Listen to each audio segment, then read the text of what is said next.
Sejam bem-vindos a mais uma aula de introdução à cartografia geotécnica. Hoje falaremos sobre a obtenção dos atributos e elaboração de documentos cartográficos. Antes de mais nada, é importante que a gente entenda a hierarquização dos produtos cartográficos.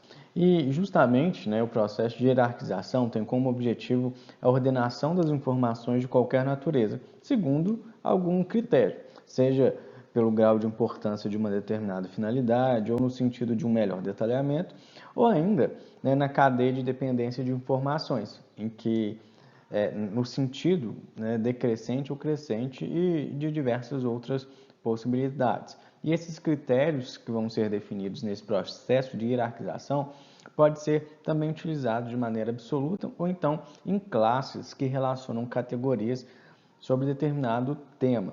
Então, dessa forma, a hierarquização dos mapas e cartas dentro de um processo de mapeamento geotécnico requer uma definição das categorias dos documentos e uma ordem para elaboração. Então, nesse contexto, a hierarquização permite orientação dessa elaboração dos produtos cartográficos em uma sequência que seja mais lógica, desde o planejamento do trabalho, com as respostas aos devidos requisitos referentes aos seus objetivos, seleção de escalas, os atributos relacionados, até a elaboração do produto em um nível mais avançado dentro de uma determinada hierarquia proposta. Segundo o Zucchet 93, os produtos cartográficos eles podem ser classificados em 8 classes hierárquicas, como pode ser visto. O nível 1 corresponde aos documentos fundamentais básicos, o nível hierárquico 2 aos documentos fundamentais de síntese, carta derivada e interpretativa, correspondendo ao nível hierárquico 3, carta analítica básica, nível hierárquico 4, já o nível hierárquico 5 correspondem a cartas de prognósticos de riscos, de problemas e de limitações. Cartas de procedimentos se inserem no nível hierárquico 6. As cartas de viabilidade para os usuários correspondem ao nível hierárquico 7. E, por fim, ao nível hierárquico 8, tem-se a carta de orientações conclusivas.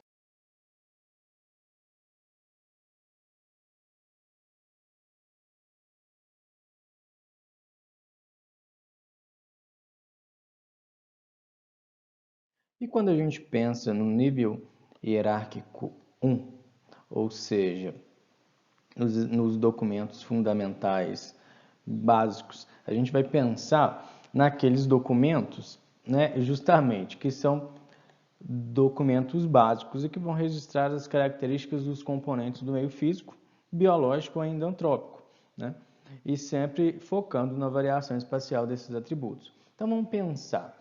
Se eu estou falando de um nível básico, de uma carta de variação espacial de atributos, lembrando lá naqueles tipos de cartografia geotécnica, eu posso dizer que nesse nível temos algumas cartas geotécnicas. Perdão, cartas geotécnicas não. Cartas geotécnicas de atributos ou parâmetros. Conforme quem? Conforme quem? Justamente conforme Prandini et al. 95. E agora, quando a gente pensa no nível hierárquico 2, necessariamente a gente tem documentos fundamentais de síntese e que vão ser elaborados com o objetivo de sintetizar algumas informações de uma região sem, no entanto, propiciar algumas análises para determinados fins específicos. Então, o que eu quero dizer? Que são feitas para representar algumas informações em um único documento após alguma seleção de determinados atributos. E geralmente são realizados em escalas pequenas, sendo as mais indicadas 1 para 100 mil. Então, dessa forma, de modo análogo, esse segundo nível hierárquico nos documentos cartográficos podem ser, na realidade, quais documentos cartográficos lá, quais tipos de cartas e mapas, segundo Zucchet, Serre, Bittar e Prandini. Basicamente, quando a gente pensa nesse fundamental de síntese, o que a gente tem? Opa, escrevi errado aqui, a gente tem o fundamental de síntese. Justamente, a gente pode ter documentos que podem ser considerados mapas geotécnicos, segundo Zucchet 87, né? Cartas geotécnicas clássicas, segundo Serre 90, cartas geotécnicas convencionais, segundo Bitar et al. 92, e por fim, cartas geotécnicas propriamente ditas, segundo Prandini 95. Agora, quando a gente fala do nível, do nível hierárquico 3, de fato a gente está falando agora de cartas derivadas ou interpretativas.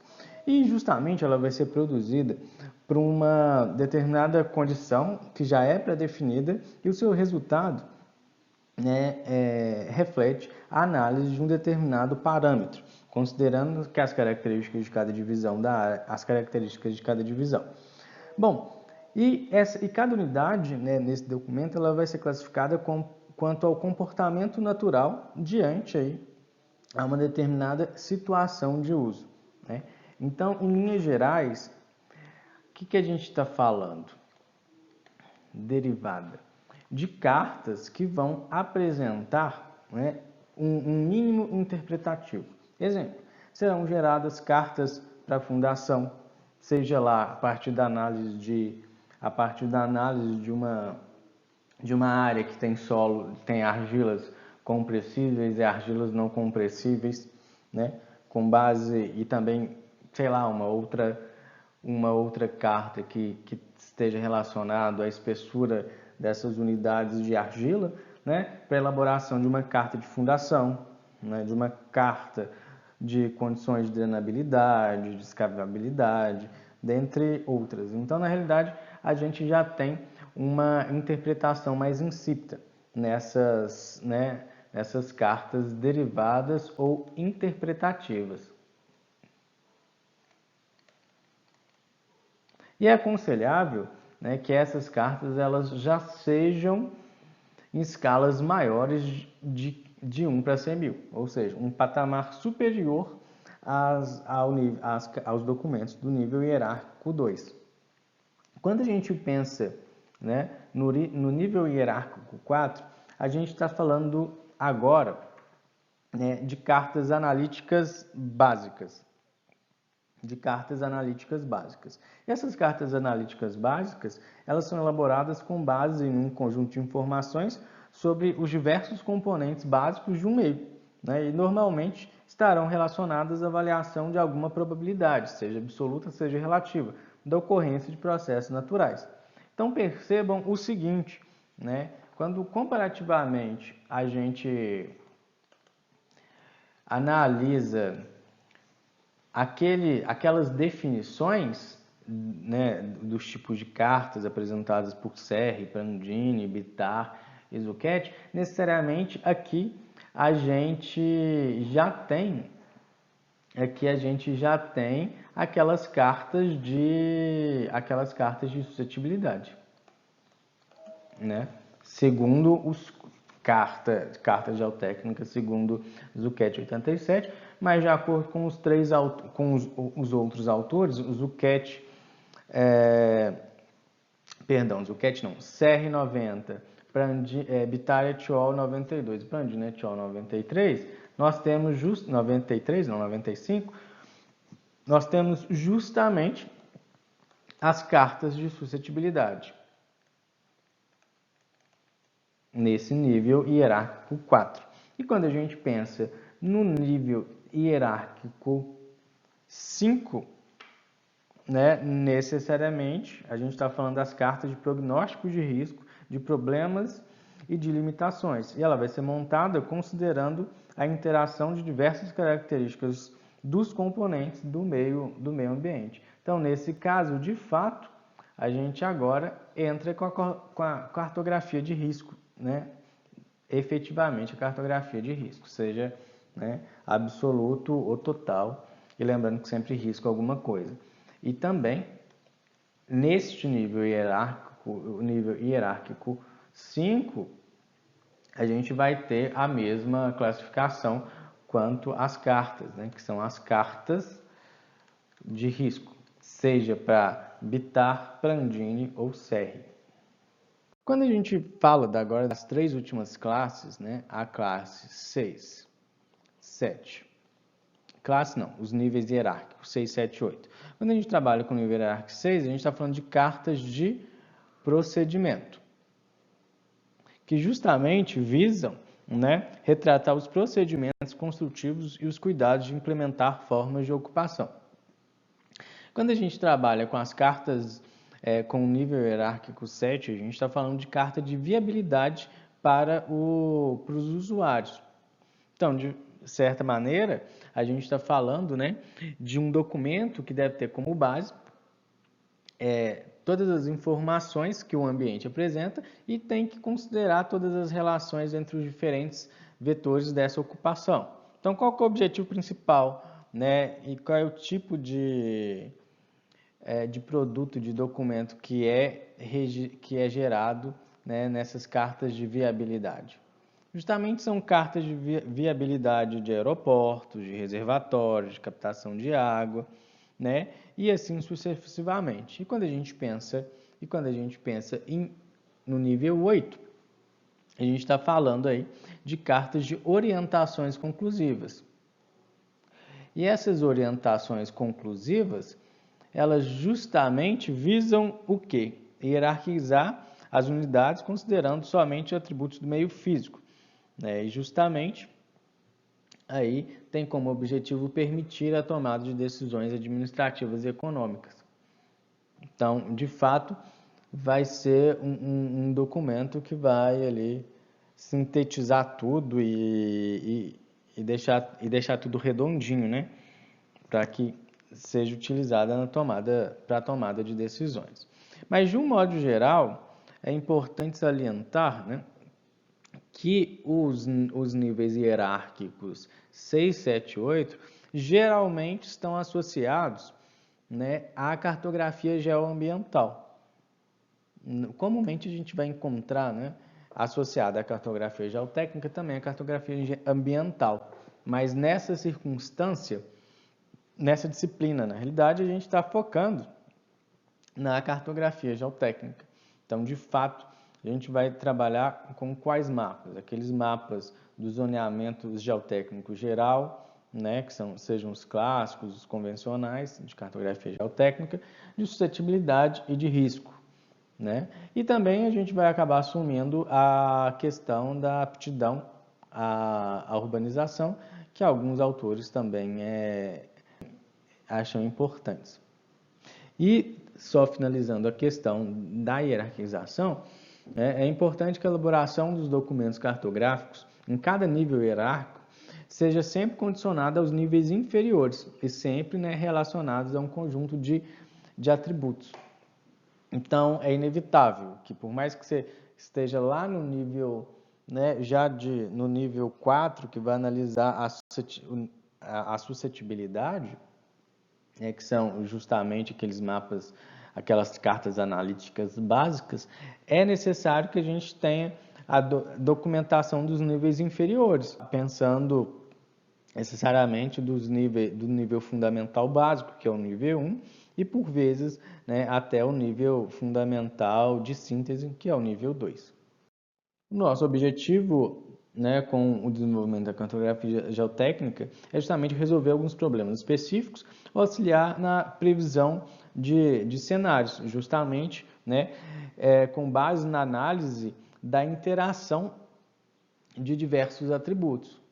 E justamente o primeiro deles, né, são os atributos relacionados ao meio físico, e como esses atributos, né, que refletem o meio físico vão interagir nos atributos do meio biótico e, consequentemente, no atributo do meio antrópico, né?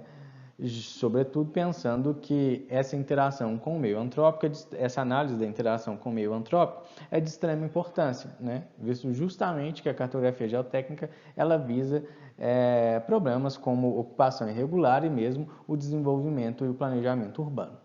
Sobre os diversos atributos que podem ser obtidos, né, eu vou deixar uma lista, na verdade, 2 quadros. O primeiro quadro está relacionado, né, com as demandas inerentes à maioria das formas de ocupação encontradas no Brasil, e o segundo quadro ele está relacionado à listagem de atributos, tá? Que vai ficar lá no Google, no ambiente Google, para vocês também analisarem quando forem, né, elaborar os seus próprios mapas.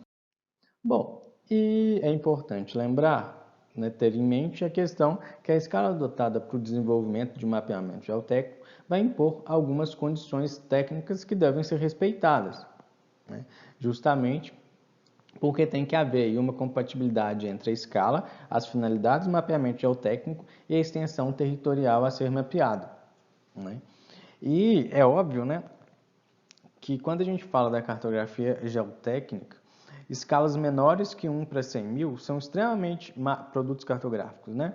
São extremamente restritos, né? Justamente para você tem um mapa inferior, com escala inferior a 1 para 100 mil, basicamente não é muito representativo para que seja utilizado, justamente devido à questão das generalizações impostas durante a sua elaboração e outros aspectos, mesmo a falta de precisão desse produto cartográfico, né? Então, em relação à escala, a gente pode dividir em quatro grandes grupos os produtos cartográficos. A gente tem aqueles produtos, né, regionais. Um minuto. A gente tem os produtos regionais. E os produtos regionais geralmente serão desenvolvidos aí em escala de 1 para 100 mil até de 1 para 50 mil. Ainda a gente tem os produtos intermediários. E esses produtos intermediários vão variar aí de 25 mil de escalas, né, de 1 para 25 mil até de 1 para 10 mil. Existem também aqueles produtos de detalhe ou de detalhamento. Os produtos de detalhe geralmente vão, né, variar aí em escalas de 1 para 5 mil até 1 para 2.500. E quando a gente chega àqueles produtos de maior escala, a gente está falando dos produtos, né, da classe local, que geralmente serão trabalhos aí realizados em escalas 1 para 1.000 e 1 para 500. Então é muito importante, né, antes de qualquer início de mapeamento geotécnico, a gente tem em mente qual é a nossa área, qual é a área, o que a gente quer mostrar e, sobretudo, qual é a escala, né? Visto que você tem uma área muito grande para cartografar, né, uma escala local talvez não seja tão interessante, visto, né, que a amostragem, enfim, e a análise e mesmo a precisão do seu produto cartográfico vai ter que ser muito superior quando você de repente tem uma área muito grande e resolve fazer um produto cartográfico aí de classe intermediária, com uma escala de 1 para 25 mil. E agora a gente fica por aqui.